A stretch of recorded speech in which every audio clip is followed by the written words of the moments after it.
8월 24일 목요일입니다. 오늘 새벽 우리에게 주시는 하나님의 말씀은 이사야 10장 20절부터 27절까지의 말씀입니다.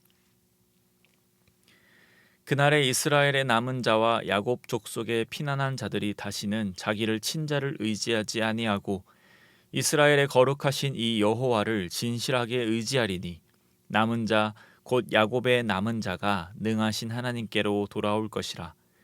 이스라엘이여 내 백성이 바다의 모래 같을지라도 남은 자만 돌아오리니 넘치는 공의로 파멸이 작정되었음이라.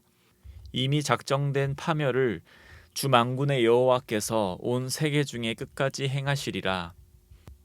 그러므로 주 만군의 여호와께서 이르시되 시온에 거주하는 내 백성들아, 앗수르가 애굽이 한 것처럼 막대기로 너를 때리며 몽둥이를 들어 너를 칠지라도 그를 두려워하지 말라. 내가 오래지 아니하여 내게는 분을 그치고 그들은 내 진노로 멸하리라 하시도다.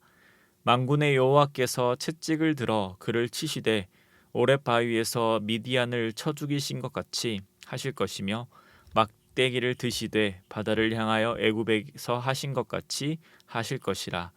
그날에 그의 무거운 짐이 내 어깨에서 떠나고 그의 멍에가 내 목에서 벗어지되 기름진 까닭의 멍에가 부러지리라.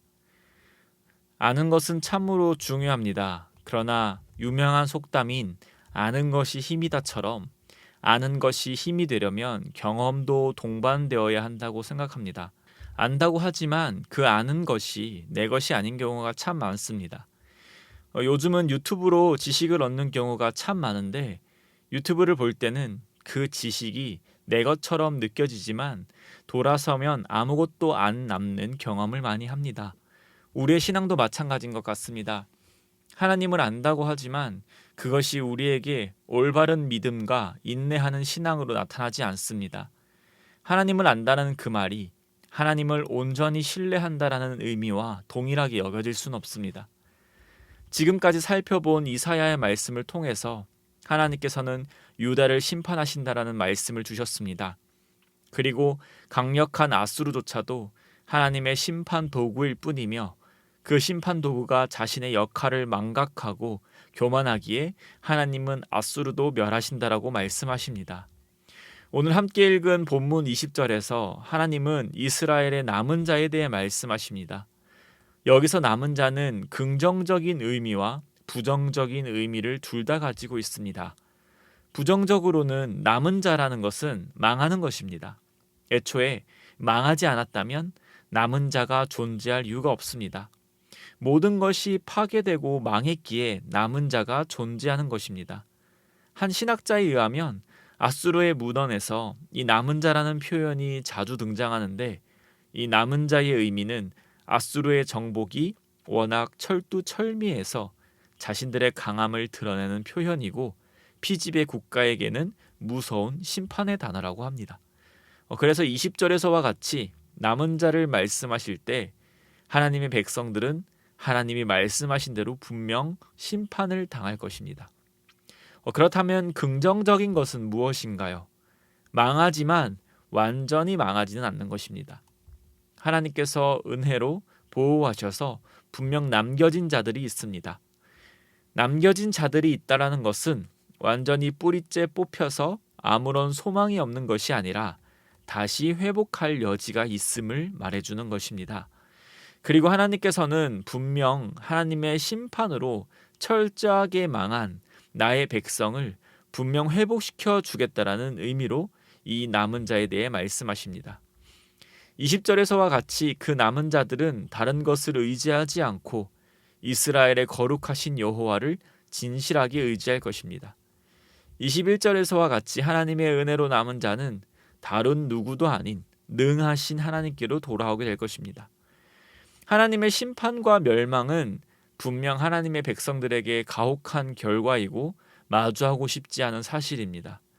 그러나 선하신 하나님께서 또 가장 좋은 길로 인도하시는 그 하나님의 편에서 보면 이 심판 또한 이스라엘 백성들을 위한 가장 좋은 길입니다. 왜냐하면 그들의 이 완악하고 하나님께 반역을 저지르는 행위는 오로지 이 심판을 통해서 자신들의 잘못을 깨닫고 하나님께로 돌아오는 경험을 할 수 있기 때문입니다. 아까 처음에 말씀드린 것처럼 아는 것만으로 힘이 되지 않는다 하였습니다. 믿음이라는 것도 안다고 온전한 믿음이 되지 않습니다. 물론 어떤 이들은 아는 즉시 온전한 믿음을 가지게 되는 경우도 있겠지만 저와 같이 대부분의 사람들은 경험을 통해서 하나님이 누구신지를 점차 깨달아갑니다. 우리가 온전한 믿음을 가지고 신앙인으로 살아가기를 힘쓰는 것은 먼저 하나님께서 우리에게 찾아와 주신 결과입니다.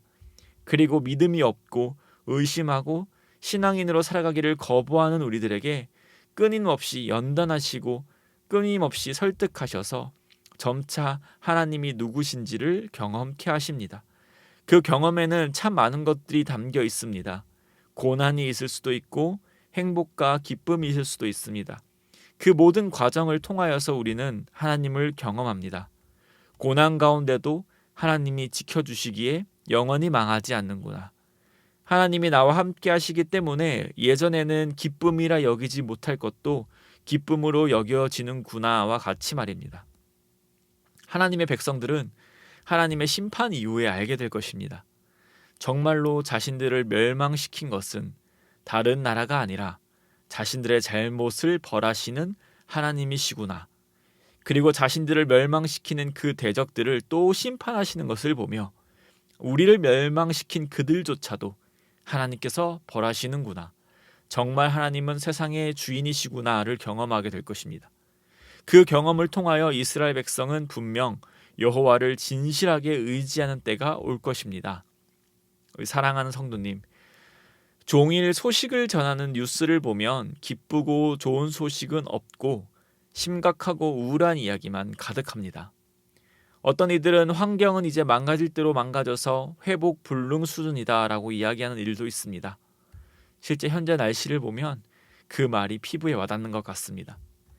또 경제는 도저히 좋아질 것 같지 않습니다. 오히려 더 안 좋아질 것들에 대해 이야기합니다. 비상식적인 범죄도 계속해서 일어납니다. 유명한 사람들의 부도덕함과 사회적인 무리가 끊이지 않습니다.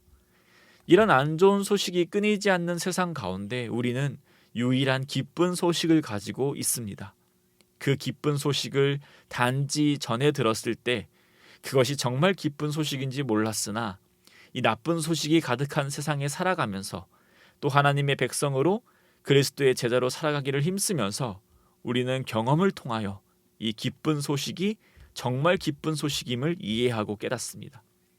세상 앞에 무너지는 나를 보며 내가 죄인이었음을 더욱더 깊이 깨닫게 됩니다.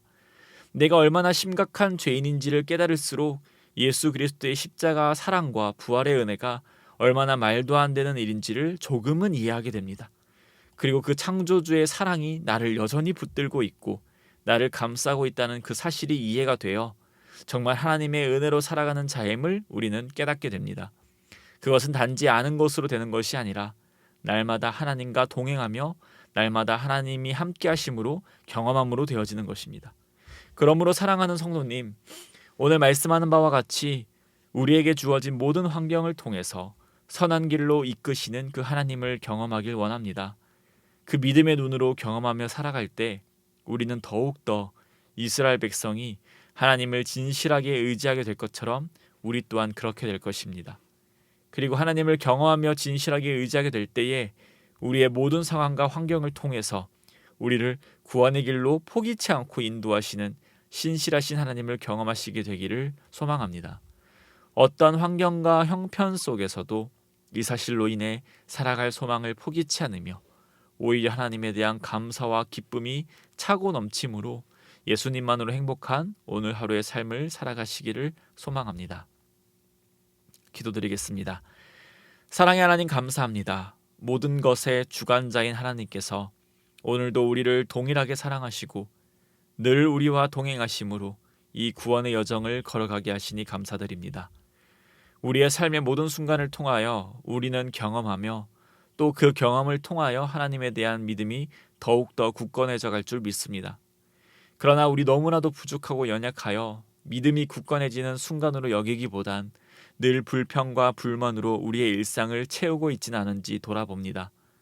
또 하나님에 대한 경험으로 우리의 삶을 받아들이기보다 내가 원하는 욕구들로 우리의 삶을 채우고 있진 않은지 돌아봅니다. 하나님, 믿음 없는 우리에게 이 귀한 경험들 속에 하나님의 역사하심을 볼 수 있는 눈을 허락하시고 이 경험들을 통하여 하나님에 대한 온전한 믿음과 신뢰가 자라나도록 지켜보아여 주시옵소서. 그리하여서 어린아이와 같은 자들에서 조금은 장성하여 하나님께 기쁨의 삶을 즐겨드리는 자들 되게 하여 주시옵소서. 예수 그리스도의 가르침을 피 흘리기까지 힘써 싸우는 주님의 군사들 되게 하여 주시옵소서. 오늘 하루도 그렇게 살아갈 은혜 허락하여 주시고 그래야 하나님께 오늘도 온전히 영광 올려드리며 살아가는 자들 되게 하여 주시옵소서. 모든 상황 속에서 하나님의 전능하심과 선하심으로 오늘 하루 우리를 붙들어 주실 줄 믿사오며 이 모든 말씀 살아계신 우리 주 예수 그리스도의 이름으로 기도드립니다. 아멘. 이 시간 함께 기도하실 때 주신 말씀을 붙들고 기도하시고 주간 기도 제목에 따라서 훈련과 교육을 위해서 기도드리겠습니다. 먼저 제자 훈련을 비롯한 평신도 훈련을 통하여서 예수님 닮은 온전한 주님의 제자들이 세워지도록 기도해 주시기 바랍니다. 또 우리 주일학교 영아, 유치 1, 2부, 유년, 초등, 또 어린이, 청소년 부와 우리 청년 부흥을 위하여 함께 기도해 주시기 바랍니다. 또 우리 담임 목사님과 모든 말씀 사역자들 그리고 주일학교 교사들을 위하여서 함께 기도해 주시기 바랍니다. 우리 개인적인 기도 제목과 합심 기도로 기도드리겠습니다. 기도하겠습니다.